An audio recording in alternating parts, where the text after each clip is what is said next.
Nosotros saludamos. Buenas noches, Lick. Vamos a dar un par de minutos. Buenas noches, licenciado. Noches en lo que ingresan sus demás compañeros.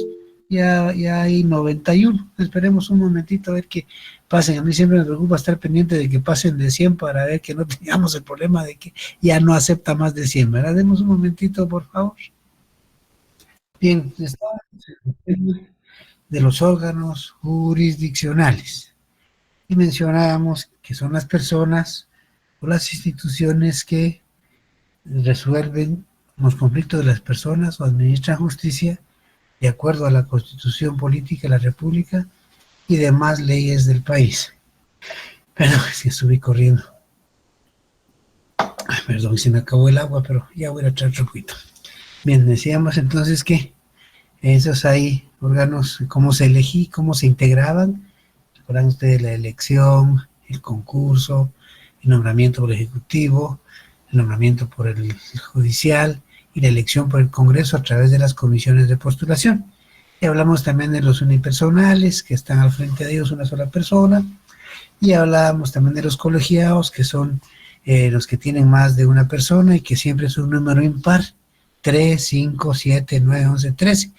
Y la razón por la que es impar, le decía el otro día, que porque se discuten los asuntos, en los colegiados se discuten, puede ser que si son solo 2 o 4 o número par en cualquier momento, 2 estén de acuerdo, 2 en contra, no se puede resolver el problema. Entonces siempre es un número impar, porque si hay 2 a favor de resolver de una manera y el otro no, pues la ley le permite al que no está de acuerdo con un procedimiento que dice de razonar su voto, es decir, exponer dentro del mismo fallo por qué no está de acuerdo con la forma en que se va a resolver. Y aquí les decía que, por ejemplo, nosotros tenemos, en el caso de las salas de apelaciones, que son 3, la Corte de Constitucionalidad, que son 5, y la Corte Suprema, que son 13. Habíamos hablado también de la única y la doble instancia. La única cuando el proceso termina de una vez, y la doble instancia cuando se revisa lo actuado por la primera instancia a través del famoso recurso de apelación. Creo que ahí nos habíamos quedado hablando de las ventajas y desventajas de cada una de esas instancias de la única y la doble instancia. Los que no nos quedó pendiente fue hablar los principios de la organización judicial. Y al igual que en la clase anterior les decía que los principios de la organización judicial son los mismos que vimos como elementos de la jurisdicción: el notio, el vocatio, el coertio, el judicio, el executio. Entonces, que era innecesario que redundáramos en eso, salvo que tuvieran alguna duda en cuanto a esos elementos de la jurisdicción, que son principios en este tema de los órganos tribunales o los órganos jurisdiccionales o de la organización judicial. Si tienen alguna duda, lo vemos, y si no, pasamos a al tema siguiente, porque eso pues ya lo hemos visto.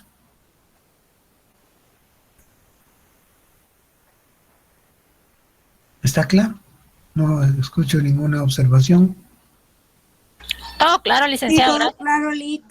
Bueno, entonces decimos que sí, lo que sí íbamos a platicar era de la responsabilidad. Decíamos que este principio realiza el juez, sino también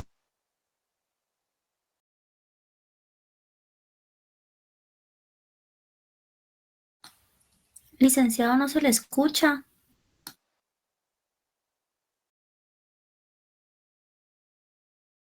Licenciado, tiene apagado su micrófono. ¿Hasta dónde me escucharon? Perdón, que se me fue aquí.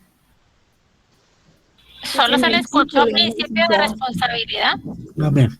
Bueno, entonces decíamos que no vamos a ver los elementos porque ya los vimos, solo que en este tema está como principios de la organización judicial. Pues vamos a ver la responsabilidad. ¿A qué se refiere? Pues miren, los jueces tienen responsabilidad, así como lo tienen también todas las partes que participan en un proceso, el sujeto activo y el sujeto pasivo. Pero en este momento, como estamos viendo los jueces, vamos a referirnos a que ellos en su quehacer diario tienen responsabilidades que cumplir ante las partes y ante la ley.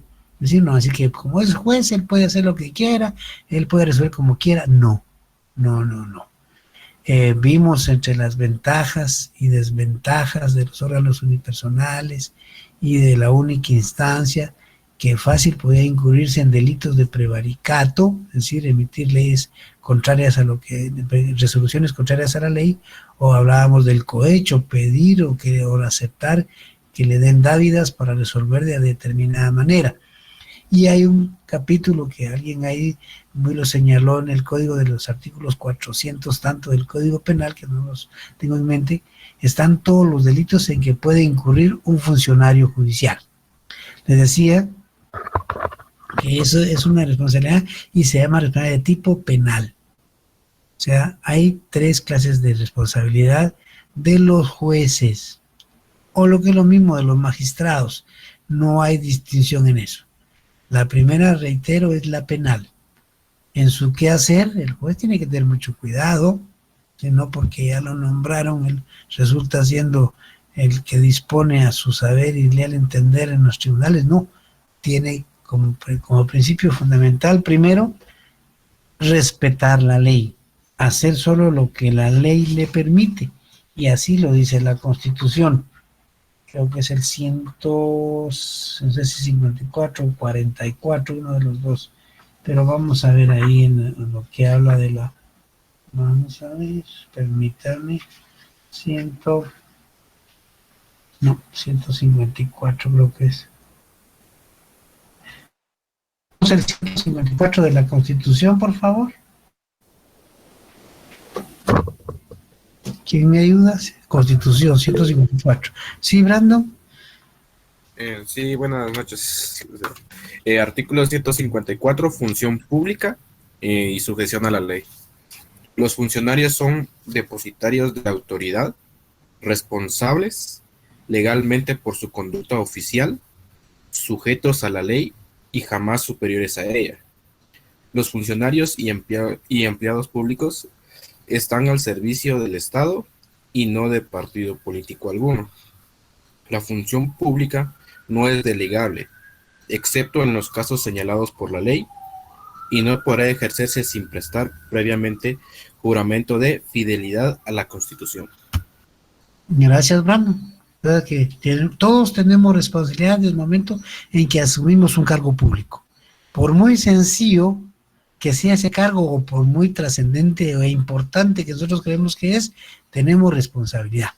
Y reitero o repito, la primera, la responsabilidad penal. Tenemos mucho cuidado porque eso implica que podemos ser detenidos, sometidos a un proceso penal y condenados. Pues eso lleva consecuencias terribles. Primero, la privación de nuestra libertad. Segundo, nos limita en nuestros ejercicios civiles, políticos, y además de eso se nos sanciona con dobles penas por ser funcionarios, y máxime si somos abogados y notarios, se nos suspende en el ejercicio de la profesión por X tiempo que señala la ley, y certifican al Colegio de Abogados y Notarios que hemos sido sancionados y no podemos ejercer. O sea, hay que tener mucho cuidado con la responsabilidad penal. Pero aparte de esa responsabilidad penal, también hay otra que se llama responsabilidad civil. Es decir, cuando resolvemos como jueces en el ramo civil, que ustedes, yo estoy seguro que lo van a hacer un día, unos serán civil, otro penal, laboral, pero ustedes van a sustituir a los que están ahora por ahí, porque como les decía, es normal. Las generaciones nuevas sustituyen a las viejas, y ustedes son jóvenes y vienen en ese camino para sustituir a los que ya van de salida. Entonces, cuando les va civil, tienen que tener mucho cuidado también, porque en esos sus fallos o en esas resoluciones, si no están fundamentadas correctamente en la ley, pueden causarle daño a una persona, daño económico, es responsabilidad civil, y pueden demandarlos para que paguen daños y perjuicios. Eso hay que ver claro. Es decir, bueno, yo estoy sujeto a lo penal, como me decía un amigo que es juez de lo penal, me decía, mira, yo tengo un pie en la calle y otro en la cárcel. Bueno, pues el de la cárcel no lo metas mucho, sacarlo para que no te vayan a meter ahí, ¿no? Y siempre estés en la calle. Hay que tener cuidado. Y con lo civil hay que tener cuidado también, porque resulta que lo sancionen a uno que pague daños y perjuicios que le ocasionó a una de las partes por no hacer las cosas bien. Pero ¿cómo se hacen bien las cosas? Pues preparándose, estudiando, analizando las leyes, aprendiendo a interpretar. Recuérdense los métodos de interpretación de la ley. No pueden denegar administración de justicia porque no hay. Recuérdense eso, que nadie puede decir, ningún juez puede decir, mire, yo no le resuelvo porque no encuentro en su caso. Tiene que integrar la ley. Mucho cuidado, mucho cuidado. Los jueces tienen que ser estudiosos. Consecuencia de eso es que en la actualidad hay escuelas de estudios judiciales que preparan para ser jueces, además de haberse graduado de abogados. O sea, hay que tener cuidado. Y también, aparte de esa responsabilidad penal y civil, existe otra que se llama administrativa, o también le llaman disciplinaria. Dentro de las estructuras del organismo judicial hay órganos administrativos entre los cuales pueden quejarse, no por un delito, no por un daño económico, sino por faltas que incurren los jueces. Faltas como, por ejemplo, el atraso en las notificaciones, el atraso en las resoluciones. Es decir, hay plazos para que se dicten las resoluciones, hay plazos para que se notifiquen las resoluciones. Y si no se hacen en tiempo, pues pueden ser denunciados a las juntas de disciplina, por eso se llama disciplinaria o administrativa, y pueden ser sancionados. Si es algo leve, pues alguna llamada de atención; si es más grave, pues habrá que suspenderlo, puede ser que lo suspendan con o sin goce de salario, y si es muy grave, pueden hasta pedir su destitución. Esas son las responsabilidades que uno como funcionario judicial puede incurrir. Y eso de los plazos hay que tener cuidado porque es muy común que se atrasen, pero eso se debe especialmente al volumen de trabajo. A veces uno quisiera que le resolvieran inmediatamente, pero el exceso de trabajo y los pocos tribunales que hay no permiten muchas veces cumplir con los plazos. Entonces son pocos los procesos administrativos que se inician ahí, salvo cuando es demasiado, es un exceso espantoso en que no ha resuelto, o es un exceso terrible en que no ha notificado.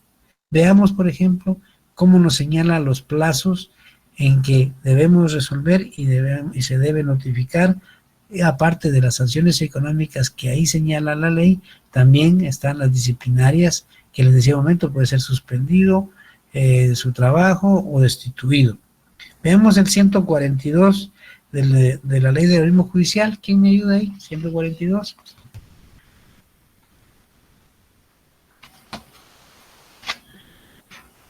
Ley del organismo judicial, jóvenes. Buenas noches, licenciado.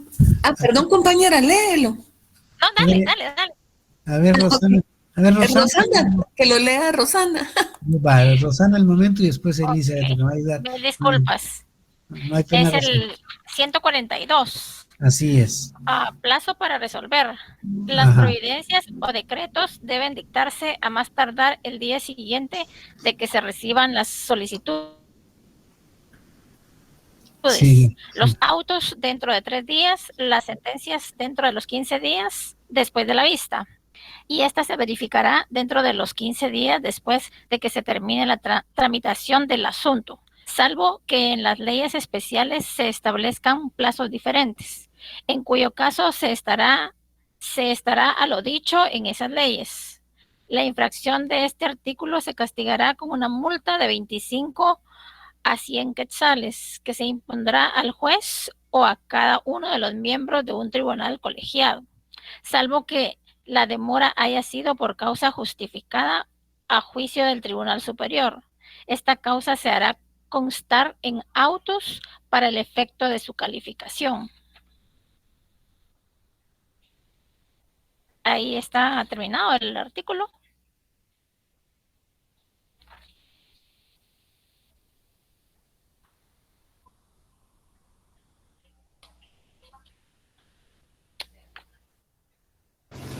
Licenciado, creo que tiene apagado su micrófono otra vez. Perdón, ni lo estoy tocando. ¿Qué estará pasando con mi micrófono? Algo le estaba ocurriendo porque no le he tocado. Bien, les decía que gracias a Rosana, que nos ayudó con el 142 en los plazos para resolver. Recuérdense, ahí están claramente al día siguiente los decretos, 3 días los autos y 15 días la sentencia, pero después de los 15 días del día para la vista. Eso es en cuanto a resolver, pero los plazos para notificar los tenemos en el 142 bis. Ahí vamos a dejar a Elizabeth que nos ayude. Buenas noches, licenciado. Es el mismo que creo que la compañera leyó, pero está bien. Artículo 142 bis, plazo para notificar. Las providencias o decretos serán notificadas dentro de un plazo máximo de los 2 días siguientes de haberse dictado por el tribunal competente. Los autos definitivos se notificarán dentro de un plazo máximo de 5 días siguientes de haberse dictado por el tribunal competente. Las sentencias se notificarán dentro de un plazo máximo de 15 días de haber proferido por el tribunal competente. La infracción de este artículo hará incurrir en responsabilidad administrativa a los que resulten responsables y se sujetarán a las sanciones que se les podrá imponer, que les podrá imponer la Corte Suprema de Justicia. Gracias, Elizabeth. Ese artículo está en 2 partes, digamos. La primera se refiere a los plazos para que el juez resuelva. Y la segunda que nos ayuda Elizabeth se refiere a los plazos para notificarles lo que ya se resolvió. Y algo importante de los plazos que dice ahí al día siguiente, 3 días, 15 días, no se les olvide que son días hábiles. ¿Por qué razón? Porque cuando se habla de días, siempre se habla... Perdón, José Manuel. Sí, José Manuel. ¿Qué me decía de que se apaga el micrófono? Perdón, José Manuel. Bueno, volvamos al tema. Entonces decíamos que cuando habla de días, debe tenerse presente que son días hábiles. Por ejemplo, si son 3 días que notifican para un recurso, se notifican el día jueves, entonces tocaría empezar el primer día viernes, el segundo lunes y el tercero martes. O sea, los días inhábiles no cuentan, tampoco los feriados o por alguna otra circunstancia los tribunales no trabajen. Y eso ya lo hemos visto en los plazos, en el artículo 45, en el inciso E. ¿Quién nos ayuda para solo refrescarlo y que sigamos? Sí, el plazo es 45, inciso E. ¿Quién ayuda? ¿Nadie? El licenciado lo apoyo si gusta. Gracias, Elizabeth. Inciso E, plazos. Es el artículo 45 de la ley del organismo judicial, ¿verdad, Lic? Sí, pero nos vamos al inciso E. Ok, correcto. En los plazos que se computen por días no se incluirán los días inhábiles. Son inhábiles los días de feriado que se declaren oficialmente, los domingos y los sábados, cuando por adopción de jornadas, jornada continua de trabajo, jornada semanal de trabajo, no menor de 40 horas, se tengan como día de descanso. En materia impositiva, el cómputo se hará en la forma que determinen las leyes de la materia. Gracias, Elizabeth. Pues no se les olvide, siempre que la ley diga días, tengan ustedes presente que son hábiles. Ahora, si habla de meses, 1 mes, 2 meses, 3 meses, ahí ya va corrido. No importa que sea la feria de la ciudad, no importa que sea sábado, no importa que sea domingo, que sea un día del maestro, que sea la autonomía universitaria, que sea el día de las madres, no importa. Si habla de meses, todo va domingo, todos los días se corren cuando habla de meses, pero cuando habla de días, solamente los días hábiles. Bueno, entonces les decía yo, y nos referimos a eso porque en ese artículo, vieron ustedes que en el que leyó Elizabeth, en los plazos para notificar, ahí mismo nos decía ese 142 bis que se incurre en responsabilidad.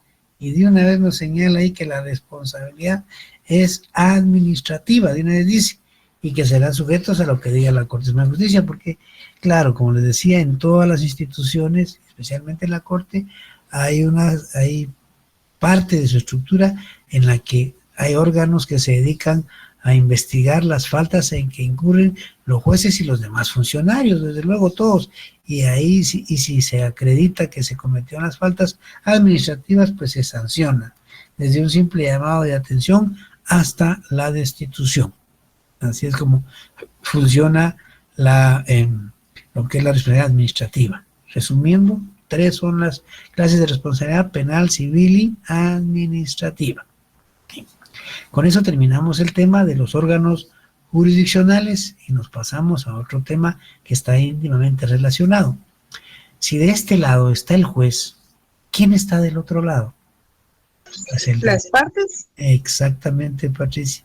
Las partes, el demandante y el demandado. Ese es nuestro tema que vamos a ver, o que vamos a iniciar hoy para llegar a donde nos quedamos juntos con la otra sección. Las partes, que también se le llaman sujetos procesales. Demandante y demandado. Sujeto activo, sujeto pasivo. Acostúmbrense ya a que encuentran esas denominaciones en cualquier momento, en cualquier libro, en cualquier copia, y dice el sujeto activo, es el demandante. Y el sujeto pasivo, es el demandado. Que los sujetos procesales son las partes. ¿Y quiénes son las partes? Pues de definiciones van a encontrar muchas, pero la forma más sencilla de definir quiénes son las partes, dice uno que son aquellas personas naturales o jurídicas, dice bien, naturales o jurídicas, que pretenden la solución de un conflicto y como consecuencia de ello asumen derechos y obligaciones. ¿Sí? Tanto el demandante como el demandado tienen los mismos derechos y las mismas obligaciones, no se les olvide eso. A veces uno dice, no, que me lo pruebe, dice, no funciona así, no funciona, y vamos a ver en cuanto a ese tema lo que es la posición que tiene cada una de las partes en el proceso para que lo entendamos más fácil. Pero ¿dónde encontramos a los sujetos procesales o a esas partes que conocemos normalmente? Nos vamos al procesal, civil y mercantil, por favor. Estamos en el artículo 44. ¿Quién nos quiere ayudar? Procesal, civil y mercantil. 44. ¿Sí, Brandon? El artículo 44, capacidad procesal. Tendrán capacidad para litigar las personas que tengan el libre ejercicio de sus derechos. Las personas que no tengan el libre ejercicio de sus derechos no podrán actuar en juicio, sino representadas, asistidas o autorizadas conforme a las normas que regulen su capacidad. Las personas jurídicas litigarán por medio de sus representantes, conforme a la ley, sus estatutos o la escritura social. Las uniones, asociaciones o comités, cuando no tengan personalidad jurídica, pueden ser demandadas por medio de sus presidentes, directores o personas que públicamente actúen a nombre de ellos. El Estado actuará por medio del Ministerio Público. Gracias, Brando. En este sentido, primero ya sabemos que las partes son las quienes participan en un proceso. El artículo 44 señala bien que tienen capacidad para litigar. La capacidad, ustedes ya lo vieron en su derecho civil, que hay 2 clases de capacidad, la capacidad de goce y la capacidad de ejercicio. Pero la capacidad de goce, yo estoy plenamente seguro que ya todos la definen. ¿Quién quiere recordarnos? Porque según tengo entendido, el licenciado Flores es el profesor de ustedes de civil y es un excelente profesor. A ver, ¿quién nos recuerda qué es la capacidad de goce y la capacidad de ejercicio? Sí, Lucía. Buenas noches, licenciado. Sí, la capacidad de goce es la que tenemos todos desde que nacemos. Y la capacidad de ejercicio es la que se nos da a partir de cuando cumplimos la mayoría de edad, a los 18 años. Muchas gracias, Lucía. Así es, efectivamente. Así es como funciona. Pero cuando un menor de edad necesita acudir a un tribunal, pues lo hace a través de la persona que ejerce la patria potestad, que puede ser bien el padre o la madre, dependiendo si los padres están casados o si viven separados, depende con quién esté el hijo. Es así como funciona. Y las asociaciones, pues tienen que actuar de sus representantes, las sociedades mercantiles, de quienes está inscrito en el registro mercantil como su representante legal, que puede ser llamado gerente general o administrador único. En cuanto a la denominación, hay muchas denominaciones, pero lo importante es que tenga la representación de esa sociedad. Y algo importante, en la parte última del artículo 44 que Brandon nos ayudó a leer, dice que el Estado actuará por medio del Ministerio Público. Ahí las cosas han cambiado. y ya creo que ya se los explicaron, de que el Ministerio Público hace años, unos 15 años más, creo que más de 15 años, más, 25 años tal vez, funcionaba juntamente con la Procuraduría General de la Nación, lo que conocemos como la PGN. Era un solo organismo, un solo ente encargado de la investigación y acusación pública a través del propiamente Ministerio Público, y ahí mismo estaba la Procuraduría, que era la institución y que sigue siendo hoy, pero independiente, la encargada de representar al Estado, de asesorar, de participar en los juicios civiles en los que la ley ordena, también en aquellos casos de los menores y ancianos abandonados, también tiene participación en eso la PGN, en los juicios tributarios, porque interesa los fondos heredarios nacional. En la actualidad ya no actúa el Estado, como dice ahí, por medio del Ministerio Público, sino por la Procuraduría General de la Nación, la PGN. Es bueno que hagan esa observación para que no tengan problemas. Pero cuando una persona comparece no en nombre propio, sino en nombre de alguien más, tiene que justificar esa representación, y la ley le llama justificación de personería. En el caso de un padre que quiere representar a su hijo, pues tendrá que acreditar esa calidad con la correspondiente certificación de la partida de nacimiento extendida por el RENAP, Registro Nacional de las Personas, ¿no? Ahí le hace constar quién es el padre que ejerce la patria potestad para que lo represente. Si es el caso de una asociación, en sus estatutos se establece quién es y tiene que tener un nombramiento debidamente registrado en la Municipalidad de Guatemala, en el registro civil, en la Ciudad de Guatemala. Si es un representante de una sociedad, como les decía un momento, tiene que estar registrado en el registro mercantil. Pero si es, por ejemplo, el Estado, pues el funcionario que actúe tendrá que acompañar el acta de donde lo nombraron y el acta donde toma posesión del cargo. Si no acompaña esa justificación, simplemente se le rechaza cualquier petición que haga. Y así lo dice el artículo 45 del Procesal Civil y Mercantil. A ver, ¿quién nos ayuda? Ahora, antes nos ayudaba Dixon, ya no nos quiere ayudar Dixon. De repente nos puede dar con el 45 si está por ahí.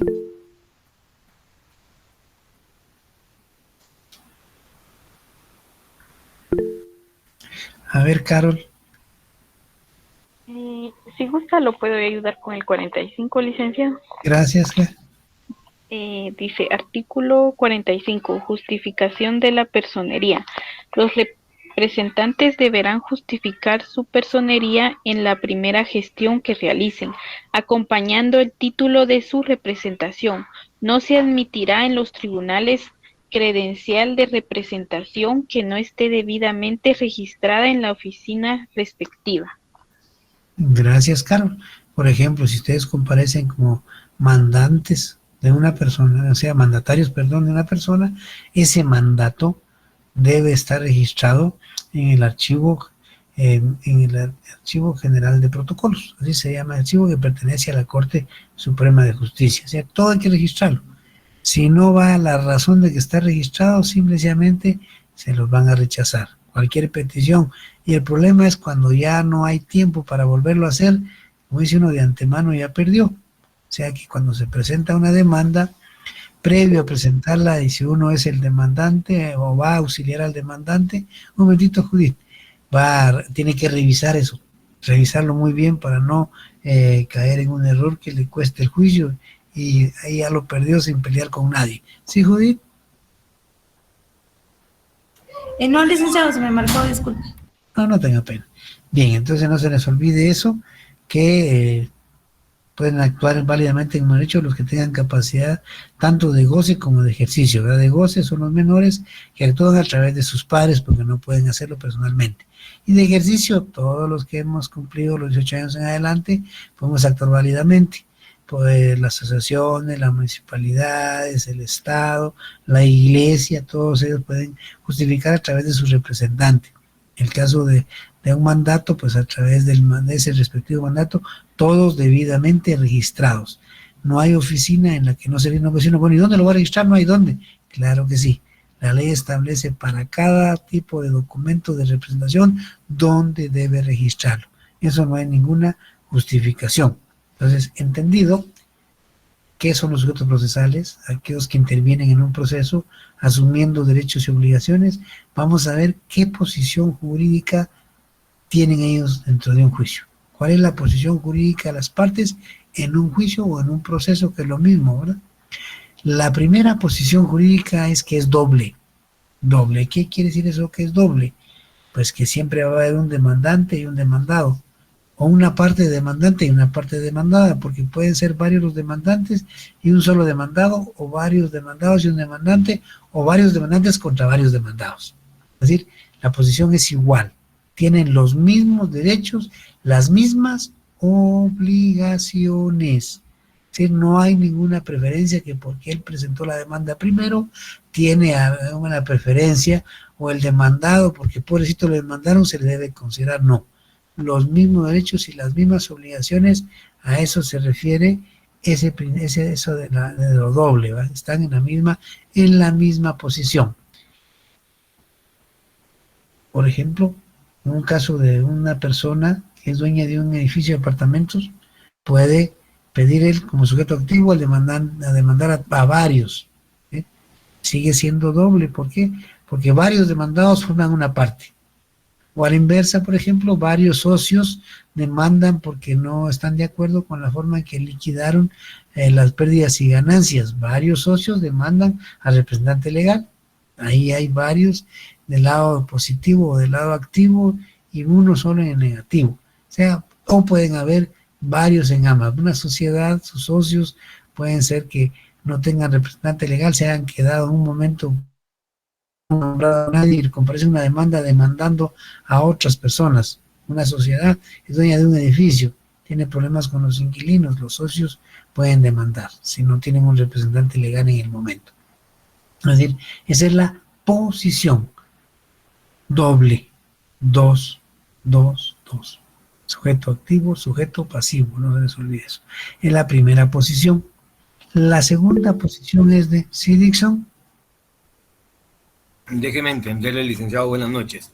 Digamos, la parte positiva es del fiscal y todos los demandantes, o solo los demandantes. Mire, pues. Cuando estamos hablando de penal, de derecho penal, ¿quién es el acusador oficial del Estado? El fiscal. El Ministerio Público a través del fiscal. Entonces ellos comparecen presentando la acusación y los encargados de la investigación. Pero hay delitos en que se permite que los ofendidos puedan acompañar al Ministerio Público, pero son delitos mínimos de naturaleza puramente privada. Por regla general, el Ministerio Público es el acusador oficial del Estado.